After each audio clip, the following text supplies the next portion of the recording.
Welcome back to Lessons from the Front and to beautiful Singapore.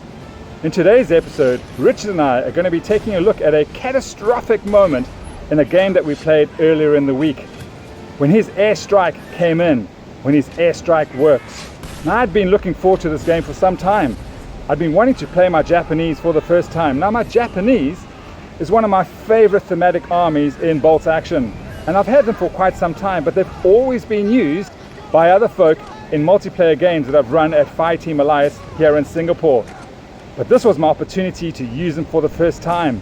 I'd got input from Bo Mortenson's channel, and I'd also got input from friends in Singapore because I'd never really used the Japanese for myself. Well, I was in for a rude awakening. I thought I'd had a decent army, but taking on Richard's Marines turned out to be rather painful. Unfortunately, we were unable to finish our game. We only played 2 and a bit turns, largely because I was new to the army and my army was fairly large. And we had to catch trains to get home in time, the last trains in Singapore that evening. Even so, there was a lot that I got to learn from this game, and I've asked Richard to help share on how to use airstrikes effectively in Bolt Action. But before we head over to Perth, a quick shout out from Richard and I to Expedimix, the best stall in all of Singapore, for hosting our game and providing us with another fantastic table to fight over. Richard's Marines advanced onto the battlefield from the top of the table, whilst my Imperial Japanese forces entered from the opposite edge. Early on, things were looking promising for my main assault. My push against Richard's flank was making good progress.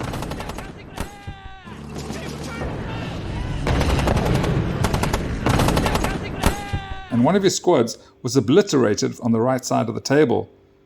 With superior numbers on that side of the battlefield, I was feeling confident. Meanwhile, on my own left, I had adopted a more defensive posture, hoping to hold the line while the main attack continued to develop. But then, at the end of turn 1, everything changed. Richard's forward air observer successfully called in an airstrike. I got a 6, it's arrived. That result was devastating. My right flank was completely crippled, leaving a large part of my force unable to function as planned. And to make matters worse, when I attempted to rally my commander, I managed to roll a foobar, shutting down any hope of pulling together that all-out desperate banzai attack later in the game. But rather than me explaining the power of airstrikes, let's hear now directly from Richard, the man whose Marines brought the sky crashing down on my Japanese. Let's learn how air power can completely change the course of a battle when it works. Hi folks, back again. Now I'm not the best for this because out of the last 10 times I brought in an aircraft, 6 of the times it's been rookie. But that's not necessarily a bad thing. So first up, to do airstrikes, you need to be kitted out properly and you need a quality aircraft. So starting with that, I'll take you through some thoughts of how to use aircraft in the game, especially when they work. Right, aircraft coming in. So step 1 for bringing in aircraft, you've got to be aware of what the enemy has. If they have a lot of anti-aircraft, you've got to try and neutralize that before you bring your aircraft in. What I'm finding in a lot of the movement of armies today, because air observers and aircraft have not been working that well, people have stopped bringing them, therefore people have stopped bringing anti-aircraft. And I've actually played a couple of games now where I've been able to take on my opponent and use the benefit of the American Air Observer, which allows you to bring it in twice during the game. So how does this work? First of all, when you try to bring your aircraft in, you roll to see if it arrives. If it arrives on a 1, that means it's a rookie pilot. Then the opponent gets the opportunity to place the marker with it on any other unit within 12 inches of the original target.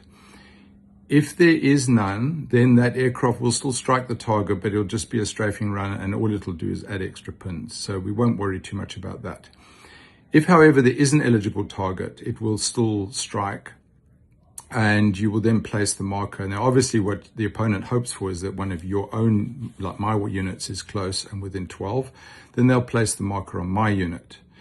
The FAQs state that the owner of the aircraft still places where the aircraft comes from. So you still get the advantage of placing it 18 inches away from the target.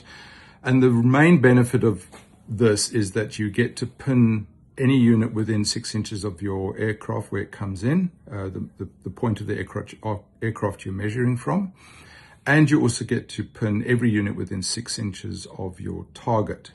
Now, the nice thing about the rules, it says within 6 inches of the target, so there's no template or anything yet. So if the target's spread out, that can give you quite a spread of pinning. And every unit within that range gets D3 pins, which can be quite devastating.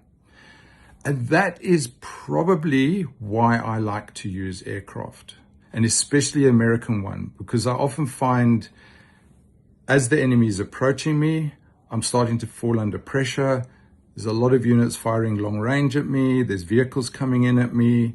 Next minute, my aircraft arrives and all of them are either doing rallying, failing tests, or shooting at me with a penalty.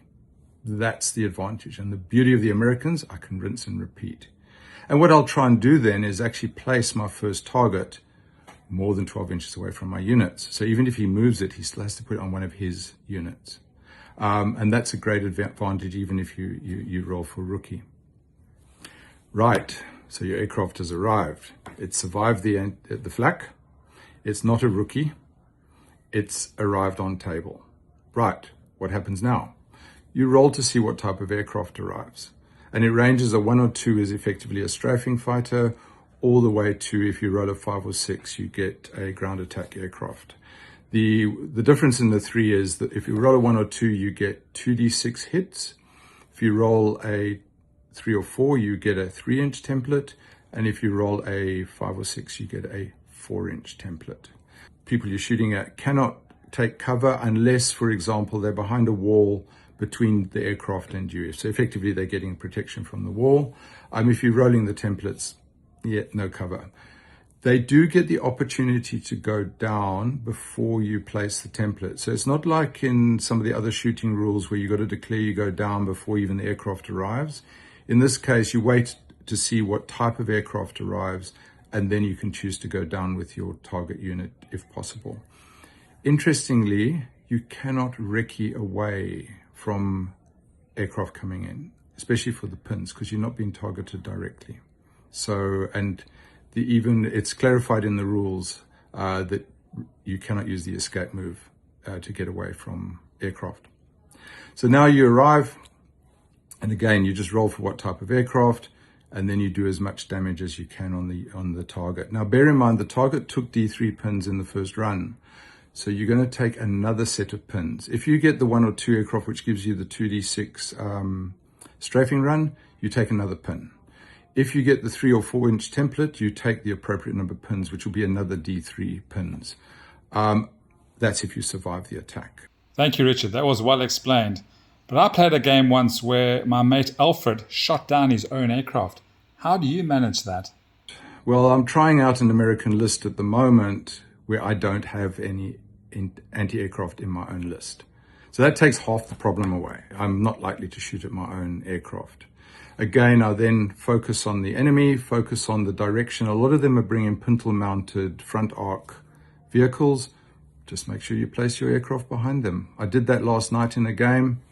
Quite happily neutralized or took out his Nebelwerfer and shot up his half-track from the back because its weapons were facing to the front. So that's what you do with anti-aircraft. If you're playing against an American player or someone who's got so many of these pintle-mounted or whatever HMGs on their vehicles, chances are your aircraft are not going to be effective in that game. Thank you, Richard. That was really interesting. Every time I play you, I learn so much. I think a lesson I've learned for myself is that if I'm going to take a full infantry army, I'm going to have to either have aircraft supporting them or anti-aircraft to prevent myself getting shot to pieces. I'm sorry our game didn't run all the way to the end. Yes, but overall good fun, and thanks very much. Thoroughly enjoyed playing against you, Eugene. Next time we must try and see if we can get the whole game in. 2.5 hours is tight to get 6 rounds in, but it can be done if you play fast. Thanks again for the game. Love playing in Singapore, and until next time. Yes, I'm looking forward to our next game, Richard. So folks, if you've enjoyed this episode of Lessons from the Front, please do give it a thumbs up and like and share and whatnot. And until next time, happy gaming.